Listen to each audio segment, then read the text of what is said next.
Hey everybody, it's Lindsay, owner of North End Organic Nursery, and here's your Garden Minutes.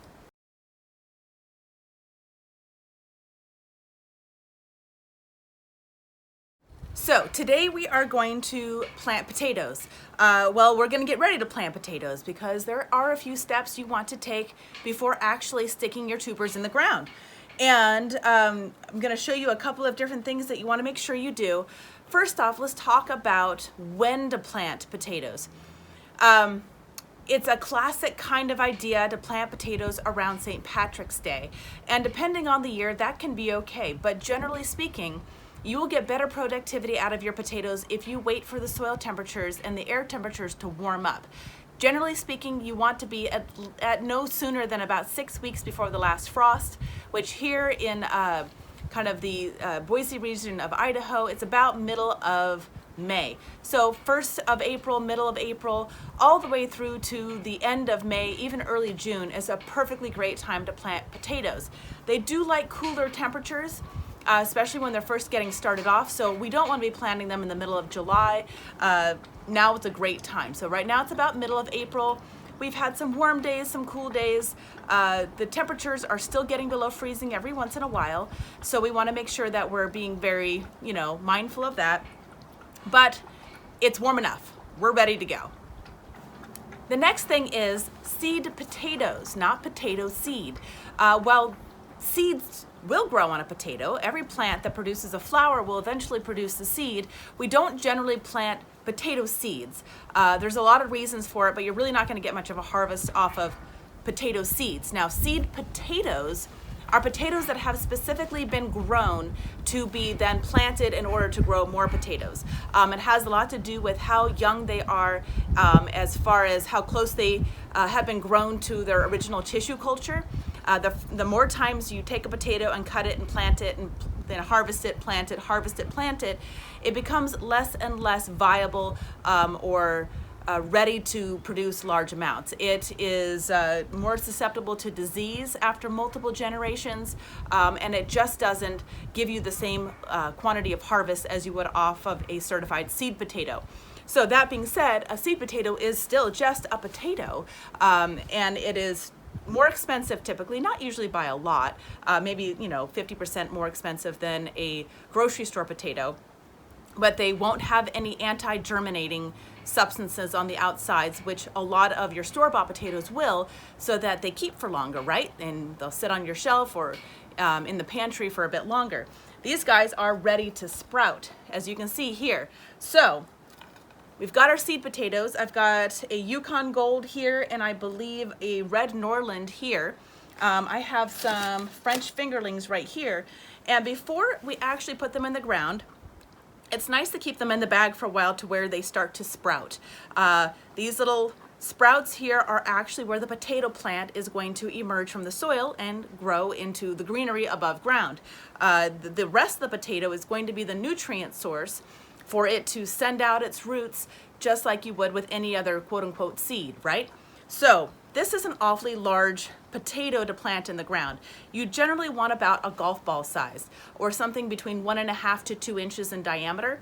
You also want to make sure you have about 2 to 3 eyes per section of potato. Now let's see if I have a small potato to give you an example. Here's a good guy. I wouldn't cut this one up. This one has a couple of eyes already going, and while it's longer than a golf ball, in general it's pretty small. And I would take this as its own seed piece when I plant it into the ground or into the pots, which I'm going to do today. So I'm going to leave this guy go, but I'm going to take this potato and I'm going to probably just turn it into 2 pieces. I could hypothetically turn it into 3, but most of the eyes are on this end, not as much on that end. So I don't want to do more than one cut. So now I've got these 2 pieces. I'm going to plant them with as much of the sprouts facing upward as possible. And for the next 24 to 48 hours, I actually want to let this heal over. So these guys I cut up a couple days ago, and you can see how they created a bit of like a dried up area. That makes it nice and protected, so when you put it in the ground, the potato plant is going to be less susceptible to fungal diseases and other problems. It won't rot nearly as easily. So The process of doing this, cutting and then letting them sprout, is called chitting, C-H-I-T-T-I-N-G. Chit you not. I am chitting you, actually. So these guys have been chitting. They've been sprouting. You can see the sprouts are coming up even more, kind of getting a little bit of green on them. This is a potato piece that is primed to plant, and that's what we're gonna do next. Be right back. Okay, so we're back. It's actually a day later. The pieces of seed potato that I cut and chit for a day.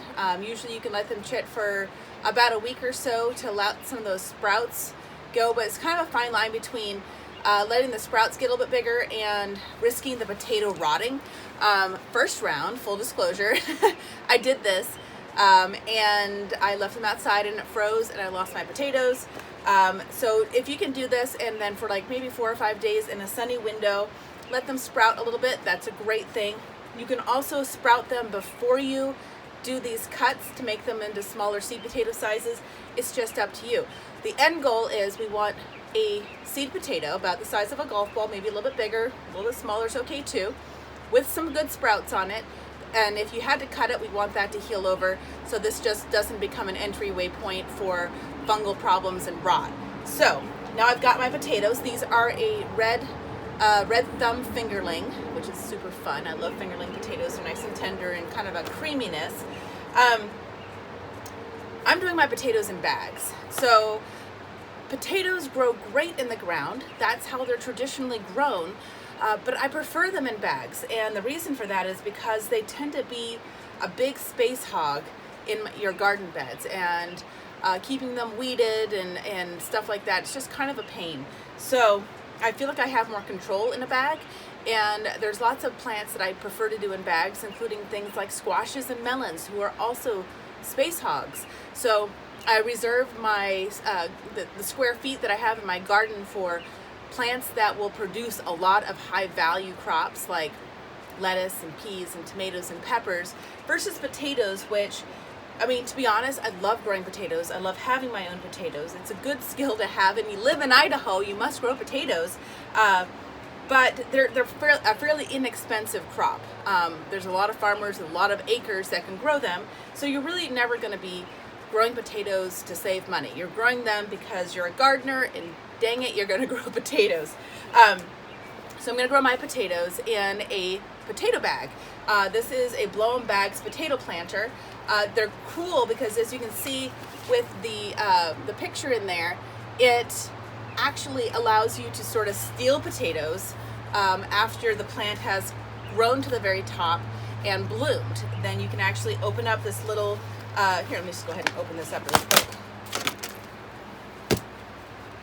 Has this little trap door in the front of it that's velcroed, that when it's stealing time, you just open up the door and you can take potatoes out of it.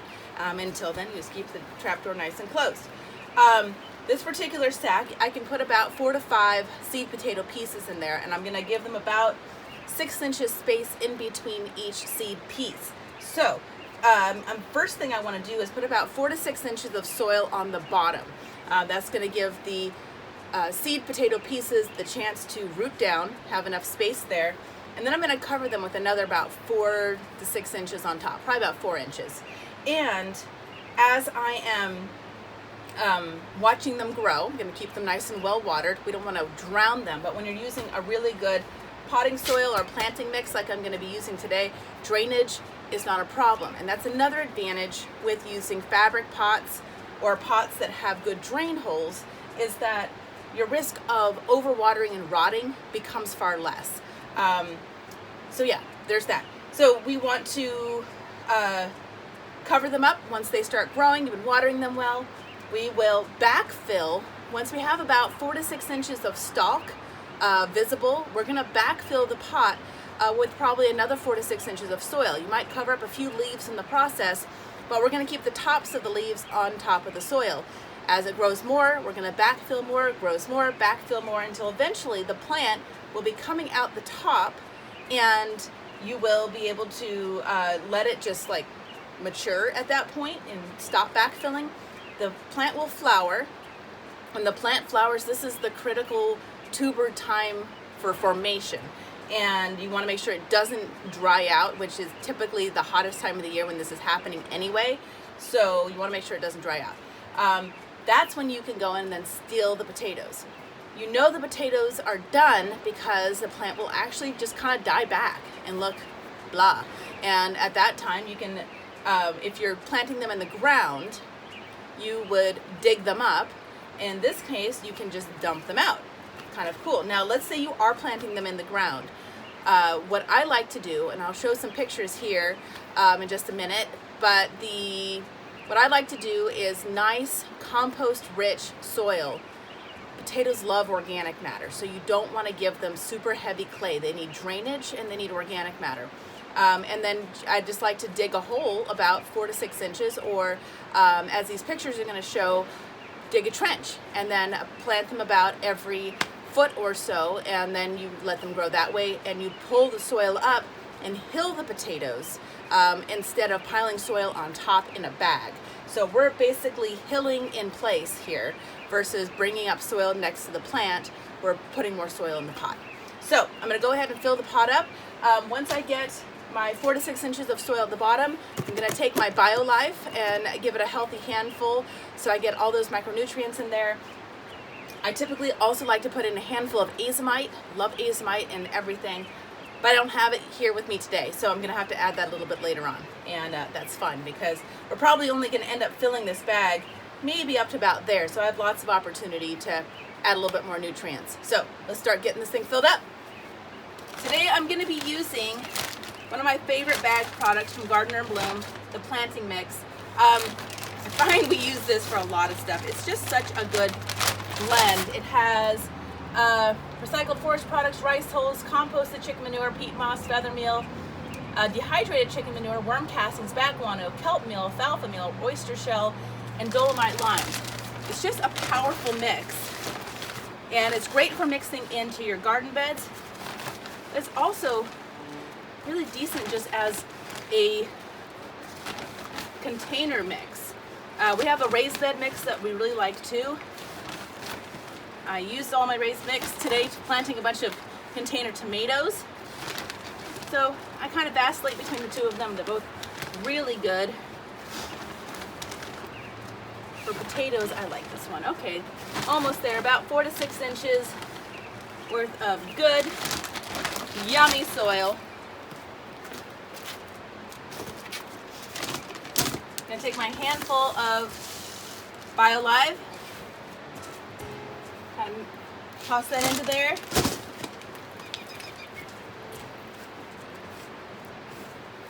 And mix that, a little pat down. I'm gonna take my potatoes and I'm gonna place them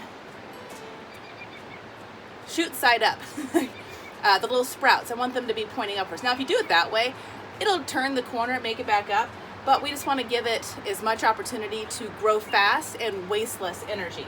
So place it there, give it a little bit extra room there. One like that.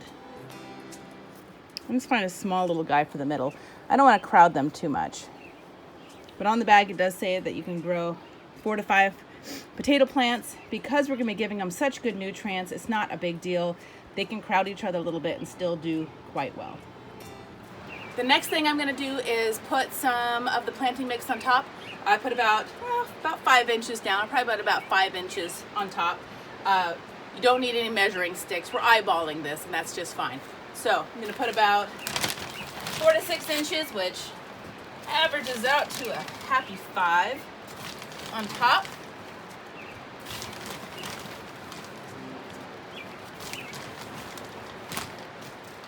Now, potatoes don't like to be planted near some things.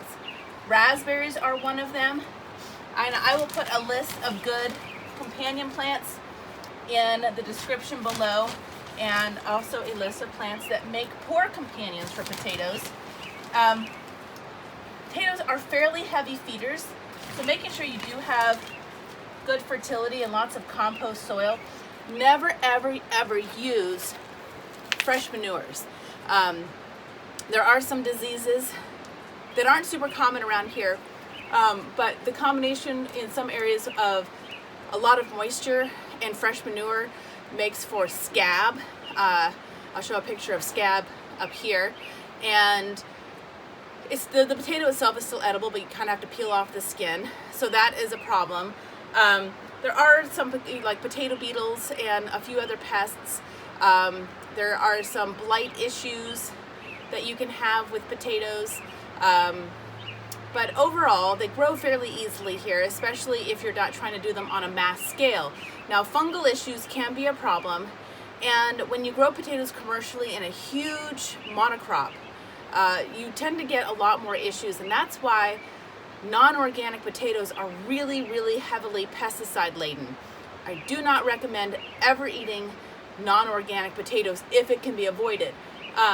The home gardener doesn't really have to worry about that as much because we're not growing acres and acres of potatoes, which is what breeds a lot of those problems. So I'm gonna water this thoroughly. I'm gonna wait. This is about mid-April. The weather is really pretty perfect. They like cool temperatures, but they don't want to be frozen. So they're gonna grow, and then as the plant puts up leaves here, I'm going to backfill and let it keep growing until it comes out the top. Now again, doing it in a container versus doing it in the ground is not a big difference. Here we're just going to fill it up with walls around it, and in the ground we're just going to hill it up and put it near the plant. So that's going to be it for today, and I'll check back later once these guys get growing a bit. But it's just that simple to plant potatoes. Just make sure you give them the nutrients they need, good organic, well-drained soil, and make sure that you plant them with a little bit of space in between. If you're in the ground, about a foot apart, in a pot about 4 to 6 inches apart, and give them a good amount of water, but not too much. This has been Lindsay, and you've been watching Garden Minutes. If you want to see more videos like this, please subscribe to our channel, and we'll keep on posting them as we make them. Thanks for joining us today. See you next time.